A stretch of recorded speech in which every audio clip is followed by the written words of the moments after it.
Hello बच्चों, आज हम क्लास 10th का चैप्टर नंबर 1 जिसका नाम है केमिकल रिएक्शंस एंड इक्वेशन पढ़ने जा रहे हैं। और उम्मीद है ये चैप्टर आपको बहुत अच्छी तरीके से समझ में आ जाएगा। मैं आपको एक बात बता दूं, अगर आपको साइंस बहुत ज़्यादा बोरिंग लगती है या आपको बिल्कुल भी समझ में नहीं आती, तो मैं आपको विश्वास दिलाता हूँ कि आपको साइंस इतनी अच्छी तरीके से समझ में आ जाएगी कि आप इसे कभी भी भूलेंगे नहीं। तो वीडियो को आप लास्ट तक देखते रहिए और जहाँ कोई किसी भी तरह का डाउट आए आप कमेंट सेक्शन में मुझसे पूछ सकते हैं। तो चलिए शुरू करते हैं। चैप्टर 1 है जिसका नाम है केमिकल रिएक्शंस एंड इक्वेशंस। तो ये पढ़ने से पहले, समझने से पहले हमको एक छोटी सी बात जरूर देखनी पड़ेगी जो आप 9th क्लास में पढ़कर आए हो। 9th में चैप्टर नंबर 2 में आपने एक टॉपिक पढ़ा था physical changes and chemical changes. इस चैप्टर को मैं आपको अपने नोट्स से पढ़ाऊंगा जो काफ़ी ज़्यादा यूजफुल, काफ़ी ज़्यादा आप लोगों के लिए बेनिफिशियल रहेंगे। तो साथ साथ इसको समझते जाएं और चैप्टर आपका बहुत अच्छी तरीके से समझ में आ जाएगा। फिजिकल चेंज क्या होते हैं स्टूडेंट, थोड़ा सा रिवाइज आप करें। ऐसे चेंज आपने देखा होगा जब भी कभी कोई हम चेंज करते हैं, ऐसा चेंज जिसमें चेंज तो हो जाता है लेकिन कोई न्यू सब्सटेंस फॉर्म नहीं होता, मतलब कोई नई चीज़ नहीं बनती। ऐसे चेंज को हम क्या बोलते हैं? फिजिकल चेंज कहते हैं। जैसे कि एग्जाम्पल अगर हम देखेंगे इसका, आपने किसी एक बर्तन में थोड़ा सा पानी ले लेना है, फिर उस पानी को आपने क्या कर देना है स्टूडेंट्स? फ्रीजर में रख देना है। जब उसको आप फ्रीजर में रख देंगे तो आप क्या देखेंगे? वो जम जाएगा, आइस में कन्वर्ट हो जाएगा। मुझे एक बात बताओ, ये चेंज हो गया, लिक्विड से किस में चेंज हो गया? ये सॉलिड स्टेट में चेंज हो गया। पहली बात ये। दूसरी बात, इसमें फिजिकल चेंज में कोई भी न्यू सब्सटेंस फॉर्म नहीं होता। अभी हमने देखा क्या होता है, इसमें कोई भी न्यू सब्सटेंस फॉर्म नहीं होगा। भाई पहले भी पानी था, अब भी पानी है, पहले लिक्विड फॉर्म में था, वो किस में आ गया? सॉलिड फॉर्म में आ गया। तो पहली बात हमें यहाँ पर क्लियर हुई कि no new substance is form, ठीक है। दूसरी चीज, ये जो फिजिकल चेंजेस जो होते हैं ना, ये रिवर्सिबल होते हैं। कैसे होते हैं? रिवर्सिबल। मतलब अगर एक बार चेंज हो गया तो हम इसको क्या कर सकते हैं? पहले वाले में रिवर्स कर सकते हैं। पानी जो है हमारा, उसमें आपने फ्रीजर में रख दिया तो बर्फ जम गई थी, है ना। अब उसको जब आप बाहर निकालेंगे थोड़ी देर बाद आप क्या देखेंगे? फिर से वो किस में कन्वर्ट हो गया? वाटर में कन्वर्ट हो गया, लिक्विड में कन्वर्ट हो गया। यानी कि हम इसको क्या कर सकते हैं स्टूडेंट्स? रिवर्स कर सकते हैं। तो ऐसे चेंजेस जिसमें न्यू सब्सटेंस फॉर्म नहीं होता और रिवर्स कर सकते हैं, यानी रिवर्सिबल होते हैं, ऐसे सभी चेंजेस को हम क्या बोलते हैं स्टूडेंट्स? फिजिकल चेंजेस कहते हैं। अब इसके बाद हम आते हैं केमिकल चेंजेस पर। केमिकल चेंज क्या होते हैं? देखो, ऐसे चेंज मतलब चेंज जब भी होता है तो न्यू सब्सटेंस इसमें हमेशा फॉर्म होगा, मतलब नई चीज हमेशा बनेगी ही बनेगी। और दूसरी बात, हम इसको रिवर्स नहीं कर सकते। मतलब एक बार अगर चेंज हो गया तो वो चेंज हो गया, आप उसको वापस कन्वर्ट नहीं कर सकते। केमिकल चेंज का एक बहुत सीधा सा एग्जांपल हम देखते हैं। जैसे हम सब क्या करते हैं, घर में हमारे दूध होता है, ठीक है ना। आप क्या करो, दूध को 3 से 4 दिन तक कमरे में ऐसे ही रख दो, बिना उबाले, बिना फ्रिज में रखे हुए, ऐसे रूम टेम्परेचर रख दो गर्मियों में। तो आप क्या देखेंगे? 3-4 दिन बाद दूध क्या हो जाएगा? बिल्कुल फट जाएगा, उसका पनीर बन जाएगा। तो एक चेंज हो गया ना, और चेंज होने पर क्या होगा? एक न्यू सब्सटेंस बना है। पनीर एक अलग चीज होती है, एक अलग कंपोनेंट होता है, ठीक है। चलो, पहली बात न्यू सब्सटेंस बन गया। मुझे एक बार बताओ, क्या कोई ऐसा तरीका है जिससे इस फटे हुए दूध को सिल दिया जाए? मतलब इस फटे हुए दूध से, पनीर से दोबारा से पहले जैसा दूध बना सके? नहीं, हम कभी ऐसा नहीं कर सकते। तो यानी कि केमिकल चेंज क्या होते हैं, इसमें न्यू सब्सटेंस हमेशा फॉर्म होगा और हम इनको रिवर्स नहीं कर सकते। ये सब के सब क्या होते हैं? केमिकल चेंजेस होते हैं। केमिकल चेंजेस के देखो और भी एग्जांपल होते हैं, जैसे कंबशन। आप किसी भी चीज को अगर जला रहे हो, किसी भी चीज को अगर आपने जलाया है, तो जलाने पर आप क्या देखते हो? एक CO2 प्रोड्यूस होती है, हीट प्रोड्यूस होती है, लाइट निकलती है, धुआं निकलता है। तो ये सारी चीजें नई चीजें बन रही है ना, यानी केमिकल चेंज है। दूसरा, हम सब इन सबको इकट्ठा करके दोबारा से पेपर नहीं बना सकते, ठीक है ना। तो इसलिए क्या होता है? हमारे केमिकल चेंज होता है। अब जब भी कभी केमिकल चेंज होगा, एक बात ध्यान रखेंगे, जब भी कभी क्या होगा? केमिकल चेंज होगा। तो केमिकल चेंज होने का मतलब क्या होता है? केमिकल रिएक्शन हुई है। केमिकल चेंज होने का मतलब क्या है? केमिकल रिएक्शन हुई है। और वही हमारा चैप्टर है केमिकल रिएक्शन, और उसी को हम क्या करते हैं? इक्वेशंस की फॉर्म में लिखते हैं। यानी ये हमारा चैप्टर का नाम है केमिकल रिएक्शंस एंड इक्वेशंस, ठीक है। पहले आपको चैप्टर का नाम ही पता होना चाहिए। तो चलिए अब आगे इसमें देखते हैं क्या क्या है। Chemical reactions are the processes in which new substance with new properties are formed। अभी हमने देखा chemical reactions क्या होते हैं? वो प्रोसेस होते हैं जिसमें न्यू सब्सटेंस, न्यू प्रॉपर्टीज के साथ क्या होते हैं? फॉर्म होते हैं। केमिकल रिएक्शंस में केमिकल चेंजेस होते हैं। अभी अभी हमने देखा, during a chemical reaction atoms of one element do not change into those of another element, only a rearrangement of atoms take place in a chemical reaction. यानी जब भी कभी रिएक्शन होगी ना, तो मान लो एक एटम ये है, एक एटम ये है, ये आपस में कंबाइन होकर क्या कर देंगे, रीअरेंज करके आपस में क्या कर देंगे, रीअरेंजमेंट हो जाएंगे और ये नए तरह का कंपाउंड बना देंगे, ठीक है, एक नए तरह का मॉलिक्यूल बना देंगे। और यही हमारी क्या होती है स्टूडेंट्स, केमिकल रिएक्शन। मतलब नया एटम नहीं बनेगा, एटम्स आपस में कंबाइन होकर रीअरेंज होकर एक नया मॉलिक्यूल या एक नया कंपाउंड बना देंगे। ये केमिकल रिएक्शन होती है। कोई भी जो केमिकल रिएक्शन होती है ना, उसमें दो चीजें आती हैं, एक होता है रिएक्टेंट और एक होता है प्रोडक्ट। देखो यहाँ पर मैं आपको समझा देता हूँ। मान लो ऐसे है, हमने कोई दो सब्सटेंस लिए ए और बी, दोनों को मिक्स कर दिया, मिला दिया, तो क्या बन गया उससे सी और डी। तो मीन्स ये जो है इनको हम बोल देंगे रिएक्टेंट और इनको हम क्या बोल देंगे स्टूडेंट्स, प्रोडक्ट्स। तो रिएक्टेंट होगा और ये प्रोडक्ट्स हो गए, ठीक है। लेफ्ट हैंड साइड वाले हमेशा रिएक्टेंट होता है, राइट हैंड साइड वाले हमेशा प्रोडक्ट होते हैं। कुछ एग्जांपल देखो आपको दिया हुआ, जैसे सॉलिंग ऑफ मिल्क यानी कि when left at room temperature during summer, formation of curd यानी कि दही बन जाना, दूध से दही बन जाना, ये भी केमिकल चेंज है। कुकिंग ऑफ फूड, खाना जो पकता है, खाना जो बनाते हैं, ये भी तो केमिकल चेंज है। भैया एक बार बताओ, आपने खाना बना लिया, रोटी पका ली, खाना बन गया, हीट आपको देनी पड़ी ना उसमें। क्या कोई ऐसा तरीका है कि इस पकी हुई रोटी से हम पहले जैसी रोटी बना ले, पहले जैसा आटा बना ले? नहीं, ठीक है ना। डाइजेशन ऑफ फूड, हमारी बॉडी में जो फूड का डाइजेशन होता है, ये भी एक केमिकल चेंज है, यानी केमिकल रिएक्शन होती है। रेस्पिरेशन भी, फर्मेंटेशन ऑफ ग्रेप्स, मतलब ग्रेप्स का सड़ना, रस्टिंग ऑफ आयरन, लोहे पे जंग लगना, ये सारे एग्जांपल्स है किसके, केमिकल चेंजेस के, ठीक है। अब हमको पता कैसे चलता है कि रिएक्शन हुई है या नहीं हुई है, मीन्स केमिकल रिएक्शन प्रोसेस यहाँ पर हुआ है या नहीं हुआ है। तो देखते हैं इसको आगे हम। कुछ इंपॉर्टेंट कैरेक्टरिस्टिक्स होती हैं, कुछ प्रॉपर्टीज होती हैं जिससे हमको पता चल पाएगा कि केमिकल रिएक्शन हुई है या नहीं हुई है। मैं आपको एक बात बताता हूँ, आज की इस वीडियो में, आज के इस क्लास में, इस चैप्टर का हम इंट्रोडक्शन कर रहे हैं। इंट्रोडक्शन और कुछ बेसिक चीजें, जब आप ये अच्छे से समझ पाएंगे तभी आप आगे पूरे चैप्टर को समझ पाएंगे। तो चलिए देखिए, जब भी कभी केमिकल रिएक्शन होगी तो उसमें गैस जरूर प्रोड्यूस होगी, मतलब इवोल्यूशन ऑफ गैस होगा, ठीक है। किसी भी तरह की गैस उसमें प्रोड्यूस हो सकती है। मतलब अगर ये हो रही है रिएक्शन में, अगर गैस प्रोड्यूस हो रही है, मतलब वो केमिकल रिएक्शन है, केमिकल चेंज है, ठीक है। फॉर्मेशन ऑफ प्रेसिपिटेट, अगर प्रेसिपिटेट का फॉर्मेशन होता है, देखो प्रेसिपिटेट क्या होता है, मान लो हम रिएक्शन करवा रहे हैं, ठीक है ना। तो टेस्ट ट्यूब में नीचे की तरफ एक इनसॉल्युबल सब्सटेंस, व्हाइट कलर का, येलो कलर का, किसी भी कलर का हो सकता है, ठीक है। तो इनसॉल्युबल सब्सटेंस अगर डिपॉजिट हो जाता है तो ये भी हमारा क्या होता है, केमिकल रिएक्शन की वजह से होता है। चेंज इन कलर, अगर मान लो कलर में चेंज अगर आ जाए, ठीक है, आप रिएक्शन करवा रहे हो और रिएक्शन करवाने के दौरान कलर में चेंज अगर आ जाता है किसी भी तरह का, मान लो ग्रीन से येलो हो गया, ब्लू से ग्रीन हो गया, मतलब वो केमिकल रिएक्शन हुई है। टेम्परेचर में अगर चेंज हो गया, आप मान लो रिएक्शन करवा रहे हो तो बीकर जो है मान लो ठंडा हो गया बहुत ज़्यादा या गर्म हो गया बहुत ज़्यादा, तो टेम्परेचर में चेंज हो गया, ठीक है। तो ये भी क्या होगा, केमिकल चेंज होगा।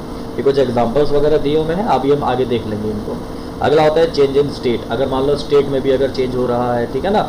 जैसे when wax is burned, wax को जब जलाते हैं तो क्या होता है, सॉलिड में water is liquid where carbon dioxide is gas, ठीक है ना। तो वो सॉलिड से लिक्विड और गैस, इस तरह से वो क्या होता है, कन्वर्ट हो जाता है। इनमें से अगर एक भी चीज हो रही है, याद रखना ये सारी नहीं होनी चाहिए, एक भी अगर हो रही है, एक दो जितनी मर्जी हो रही है, तो वो केमिकल चेंज है। और केमिकल चेंज होने का मतलब क्या होता है, केमिकल रिएक्शन है, ठीक है। तो स्टूडेंट्स ये समझ में आ गया आपको। अभी हमने ऊपर डेफिनेशन पढ़ी केमिकल रिएक्शन की। अब केमिकल इक्वेशन क्या होती है, the method of representing chemical reaction with the help of symbols and formulae of the substances involved in it is known as chemical equation, ठीक है ना। तो यानी कि किसी भी केमिकल रिएक्शन को हम सिंबल्स और फॉर्मूलेज की मदद से क्या करते हैं, अगर एक्सप्लेन करते हैं या रिप्रेजेंट करते हैं, तो ये हमारी क्या हो जाती है, केमिकल इक्वेशन हो जाती है। जैसे देखो एक एग्जांपल है, मान लो जिंक है, ठीक है, जिंक मेटल को हम सल्फ्यूरिक एसिड से रिएक्शन करवा रहे हैं, तो हम क्या देखेंगे, क्या बन जाता है, ZnSO4 प्लस का हाइड्रोजन गैस। तो ये जो होते हैं हमारे लेफ्ट साइड में, ये होते हैं रिएक्टेंट, और राइट साइड वाले क्या होते हैं, हमारे प्रोडक्ट्स होते हैं। हम इसको ऐसे लिखेंगे, जिंक रिएक्ट्स विद H2SO4 या Zn plus H2SO4 gives, arrow को हम क्या बोलेंगे, गिव्स, ठीक है, ऐसे लिखते हैं, मतलब रिएक्शन करके ये देता है क्या, ZnSO4 प्लस का H2। अब आपको कैसे पता चलेगा कि ये दोनों रिएक्ट करके ये बनाते हैं, ये जैसे जैसे हम रिएक्शंस करते जाएंगे आगे की क्लासेस में आपको अपने आप ही समझ में आ जाएगा, अपने आप पता चल जाएगा, याद ही हो जाएगा अपने आप, ठीक है ना। तो ये हमारी केमिकल रिएक्शन है, ठीक है। अच्छा, अब ये तो केमिकल, आपको पता चल गया केमिकल रिएक्शंस क्या होती हैं, कैसे उनको लिखा जाता है। अब जो भी कोई केमिकल रिएक्शन होती है स्टूडेंट्स, उस केमिकल रिएक्शन को हमेशा बैलेंस किया जाता है। क्या किया जाता है, किसी भी केमिकल रिएक्शन को हमेशा बैलेंस। अब बैलेंसिंग का मतलब क्या होता है, जैसे देखो मैं एग्जांपल यहाँ पे आपको बता देता हूँ, ध्यान से समझना। ये सारा समझने वाला पार्ट होता है। थ्योरी में तो आप जितना मर्जी लिख दो, जैसे नोट्स में भी आपको दिख रहा होगा बहुत सारी डेफिनेशंस वगैरह लिखी हुई है, लेकिन बैलेंसिंग आपको जब तक प्रैक्टिकल नहीं देखेंगे तो समझ में नहीं आ पाएगी। ठीक है, तो मैग्नीशियम है, ये ऑक्सीजन है, आप रिएक्शन करवा रहे हो। अब देखो यहाँ पर रिएक्टेंट साइड में देखो मैग्नीशियम कितने हैं, एक, प्रोडक्ट साइड में कितने हैं, एक। हम कह देंगे बैलेंस है। मतलब बैलेंस होने का मतलब पता है क्या है कि रिएक्टेंट साइड में जितने भी एटम्स हैं और प्रोडक्ट साइड में जितने भी एटम्स हैं वो क्या होने चाहिए, सारे के सारे बैलेंस होने चाहिए। ठीक है, तो यहाँ पर एक है, यहाँ पर एक है। ऑक्सीजन देखो यहाँ पर कितने हैं स्टूडेंट, 2, और यहाँ पर कितने हैं, 1, तो बैलेंस नहीं है। तो बैलेंस करने के लिए ध्यान रखेंगे यहाँ पर 2 नहीं लगाएंगे, अब ना बीच में लगाएंगे, हमेशा स्टार्टिंग में लगाना है। फॉर्मूले के कहाँ लगाएंगे, हमेशा स्टार्टिंग में। ठीक है, तो ये बन गया हमारा 2MgO। अब ऐसा करने से मैग्नीशियम भी तो 2 हो गए ना, लेकिन और यहाँ पर 1 था, तो इसलिए यहाँ पर भी आप क्या कर देंगे स्टूडेंट्स, 2 से मल्टीप्लाई कर देंगे, और अब ये रिएक्शन हमारी बैलेंस हो चुकी है। ये जो आपको रिएक्शन मैंने शो की है इसमें, ये आपकी एनसीईआरटी में एक्टिविटी 1.1 है। चाहे तो आप इस एक्टिविटी 1.1 को पढ़ें। ठीक है ना, मैं समझा देता हूँ आपको बिना आपके पढ़े ही। देखो ध्यान से समझना, आपने एक मैग्नीशियम रिबन लेना है। ठीक है, मैग्नीशियम रिबन पतली सी स्ट्रिप होती है मैग्नीशियम की, और उसको आपने जलाना है कैंडल में। जलाने से पहले आप ध्यान रखें मैग्नीशियम रिबन के ऊपर कुछ ऑक्साइड और कार्बोनेट वगैरह की लेयर चढ़ जाती है, जिसकी वजह से वो इजीली जल नहीं पाएगा। तो आप उसको पहले अच्छे से किसी भी रफ सरफेस पे रगड़ दें थोड़ा सा। ठीक है, अब कैंडल में जब आप उसको रखेंगे थोड़ी देर बाद आप देखेंगे बिल्कुल व्हाइट डेजलिंग फ्लेम के साथ क्या होता है, वो मैग्नीशियम रिबन जलने लग जाता है। मतलब इतनी तेज इसकी रोशनी होती है कि अगर आप डायरेक्ट आंखों से देखोगे आपकी आंखें भी खराब हो सकती है, इसलिए आप डायरेक्ट आंखों से उसको नहीं देखेंगे बिल्कुल भी। ठीक है ना, तो यहाँ पर हम क्या कर रहे हैं, मैग्नीशियम को जला रहे हैं। मैग्नीशियम को जलाने का मतलब क्या होता है, ऑक्सीजन से रिएक्शन कराना, और ये बन जाएगा मैग्नीशियम ऑक्साइड। इसकी जो एक्टिविटी है मैंने करवाई हुई है क्लास में, इसकी वीडियो अभी मैंने कुछ ही दिन पहले डाली है, तो आप प्लेलिस्ट में जाकर या वीडियो सेक्शन में जाकर उस वीडियो को जरूर देख लें। एक्टिविटी है और छोटी सी एक शॉर्ट वीडियो 1 मिनट की। ठीक है ना, तो आपको समझ में आ जाएगा कि मैग्नीशियम कैसे बर्न करता है। अच्छा, अब यहाँ देखें कि मैंने बताया मैग्नीशियम ऑक्सीजन से रिएक्शन करके मैग्नीशियम ऑक्साइड बनाता है। ठीक है, तो आपको पता कैसे चला कि भाई मैग्नीशियम ऑक्साइड ऐसे ही बनेगा? आपको तो फॉर्मूला उसका याद नहीं है, आपको तो फॉर्मूला उसका पता नहीं है, तो वो मैं यहाँ सिखा देता हूँ। आप अभी 9th में ही सीख कर आए हैं। ठीक है ना, जैसे देखो ये मैग्नीशियम का चार्ज याद करा हुआ है +2, ऑक्सीजन का याद करा हुआ है -2, तो दोनों की हम वही क्रॉसिंग कर देंगे, मल्टीप्लाई कर देंगे। जब भी इक्वल और अपोजिट होते हैं तो कैंसिल आउट हो जाएंगे, अल्टीमेटली क्या बन जाता है, MgO। ये आपने अभी 9th में सीखा है, अगर आपको नहीं आता तो इसकी प्रैक्टिस कर लें। जैसे देखो एक और है, मान लो एल्यूमिनियम और क्लोरीन के बीच में क्या बनेगा फॉर्मूला, एल्यूमिनियम का चार्ज होता है देखो +3, क्लोरीन का क्या होता है -1, तो अगर हम मल्टीप्लाई कर देंगे तो क्या बन जाएगा, AlCl3, एल्यूमिनियम क्लोराइड। ठीक है, तो ये इसका फॉर्मूला आ जाएगा। तो ये फॉर्मूले बनाने आप ध्यान रखेंगे। चलो अब हम आगे देखते हैं, हम किसी भी रिएक्शन को बैलेंस क्यों करते हैं, किसी भी रिएक्शन को हम बैलेंस क्यों करते हैं। आपने 9th क्लास में एक लॉ पढ़ा था, law of conservation of mass. ठीक है ना, अब law of conservation of mass क्या कहता है, मास can neither be created nor be destroyed in a chemical reaction. किसी भी केमिकल रिएक्शन में मास को ना तो हम क्रिएट कर सकते हैं, ना ही उसको हम डिस्ट्रॉय कर सकते हैं।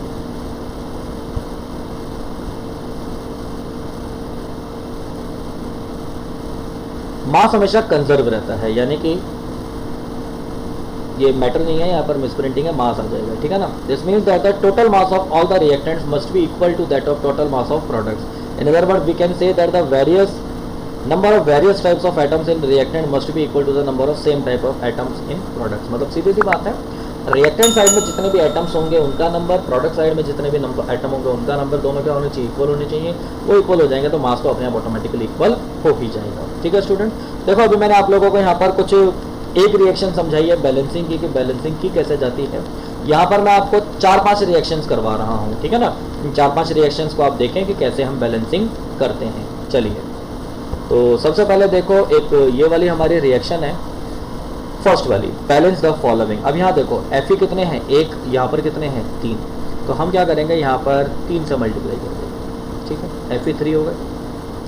ऑक्सीजन कितने हैं स्टूडेंट्स, 4, और वहाँ पर कितने हैं, 1, तो क्या कर देंगे हम यहाँ पर 4 से मल्टीप्लाई कर देंगे। ऐसा करने से देखो हाइड्रोजन कितने हो गए, 8 हो गए, मल्टीप्लाई करते हैं, ऐड नहीं करना, मल्टीप्लाई, 4 दूनी 8 हो गए।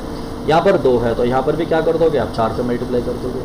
अब चेक कर लो, आयरन 3, यहाँ पर भी 3, ऑक्सीजन 4, यहाँ पर भी 4, हाइड्रोजन 8, वहाँ पर भी 8, रिएक्शन हमारी बैलेंस हो चुकी है। ठीक है, आगे हम देखें जरा ये वाली Fe, और यहाँ पर भी Fe 1-1 है। ठीक है, यहाँ 3 है क्लोरीन, वहाँ पर 2 है। क्या करना चाहिए, यहाँ 3 से मल्टीप्लाई कर दो और यहाँ 2 से मल्टीप्लाई कर दो। क्लोरीन कितने हो गए 6, यहाँ पर भी हो गए 6, लेकिन Fe2 हो गए, तो Fe को यहाँ पर 2 से मल्टीप्लाई कर देंगे, ठीक है ना। कितनी आसान है रिएक्शन को बैलेंस करना है। यहाँ देखो कार्बन कितना है बताओ 6, तो क्या करना चाहिए हमें, इस कार्बन के आगे 6 लगा देना चाहिए, ठीक है।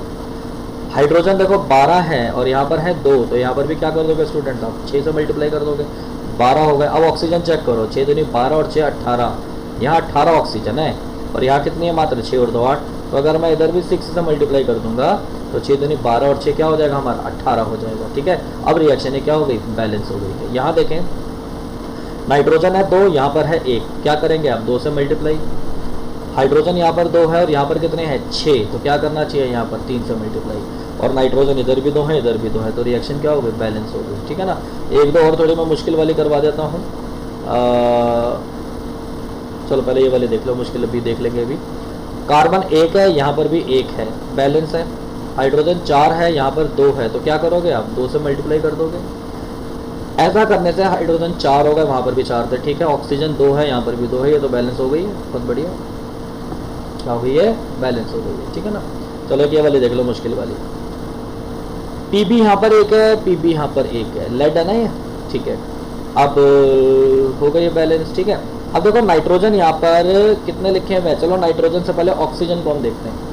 ऑक्सीजन यहाँ 3 है, लेकिन ब्रैकेट के बाहर 2 लिखे हुए, तो ऑक्सीजन कितने माने जाएंगे स्टूडेंट्स 6, और यहाँ देखो 2 और 2 4 और 1 कितने हो जाएंगे 5। जब भी कभी ऐसा हो ना, देखो यहाँ पर इवन नंबर में है, यहाँ पर ऑड नंबर में है, तो हमेशा आपने क्या करना है, ऑड वालों को इवन बनाना है। दोबारा सुने, जब भी एक साइड में एक तरह के नंबर ऑफ आइटम्स क्या हो, ऑड नंबर में हो, और दूसरी तरफ क्या हो, इवन नंबर में हो, तो आपने ऑड वालों को इवन बना देना है। कैसे बनाएंगे, यहाँ पर 2 से मल्टीप्लाई कर देना अपने आप से। अब जब 2 से मल्टीप्लाई कर देंगे आप, तो देखो ऑक्सीजन 6 हो गए, हमें अभी उससे मतलब नहीं है। ऐसा करने से पीबी कितना हो गया 2, यहाँ पर 1 है, तो इधर आप 2 से मल्टीप्लाई कर देंगे। अब दोबारा चेक करते हैं, पीबी 2, यहाँ पर भी 2। नाइट्रोजन देखो कितना था 1, लेकिन बाहर ब्रैकेट के 2 लगा हुआ, मतलब 2 माने जाएंगे, और 2 ही इधर लगा हुआ है, यानी कितने हो गए नाइट्रोजन 2 दूनी 4 हो गए। यहाँ पर 1 था, तो यहाँ 4 से मल्टीप्लाई कर देंगे। ऑक्सीजन देखो यहाँ 3 है, 2 से मल्टीप्लाई करके कितना हो गया 3 दूनी 6, और इधर भी एक 2 लगा हुआ है, पूरे की मल्टीप्लाई 2 से हो जाएगी तो 12, तो 12 ऑक्सीजन है स्टूडेंट्स यहाँ पर। और यहाँ कितने हो गए देखो 4 दूनी 8 और 2 10 हो, तो 12, रिएक्शन बैलेंस हो गई। अगर नहीं समझ में आए तो दोबारा वीडियो को बैक करके इसको जरूर से देख लें, ठीक है। तो ये इतने सारे रिएक्शन देखो मैंने यहाँ पर बैलेंस करके आपको दिखा दी है। बाकी एक ये वाली और ये वाली, ये वाली और ये वाली आप बैलेंस करके देखें, और अब देखें कि आप इसकी प्रैक्टिस कितनी कर पाते हैं, आपसे बैलेंस हो पाती है या नहीं हो पाती है। आप लोगों को मैं एक बात बता दूं, 9th क्लास में आपने जो ये चीज़ें याद करी थी, एटॉमिक मास जो आपने याद करे थे, और वैलेंसीज जो याद करी थी, मतलब किसके ऊपर कितना चार्ज होता है, सोडियम का +1, पोटेशियम का +1, एल्यूमिनियम का +3, जब तक ये याद नहीं होंगे स्टूडेंट, आप फॉर्मूले नहीं बना सकते इस चैप्टर में। और जब फॉर्मूले नहीं बना पाएंगे तो आप रिएक्शंस बैलेंस नहीं कर सकते, नहीं लिख सकते। बैलेंस तो चलो हो जाएगी, पर रिएक्शंस आपको लिखनी पड़ती है, ठीक है।